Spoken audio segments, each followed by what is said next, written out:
আমরা ইউরোপের different church দেখে মনে করি যে কত না বড়, কিন্তু যে কোনো চার্চকে কিন্তু হার মানাতে পারবে এই মসজিদ।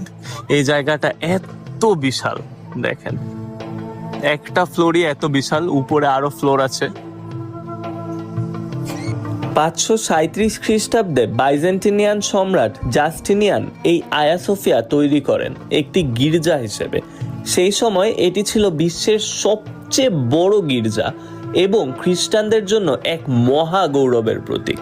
কিন্তু হযরত মুহাম্মদ সাল্লাল্লাহু আলাইহি ওয়াসাল্লামের ভবিষ্যৎবাণীর ঠিক 821 বছর পর 1453 সালের 29 মে ইসলামের বীর সেনাপতি সুলতান মোহাম্মদ ফাতে মাত্র 21 বছর বয়সে কনস্টান্টিনোপল বিজয় করেন। বিজয়ের পর মোহাম্মদ ফাতে আয়া সোফিয়ার প্রবেশ করে সিজদায় লুটিয়ে পড়েন, আল্লাহ তাআলার শুকরিয়া আদায়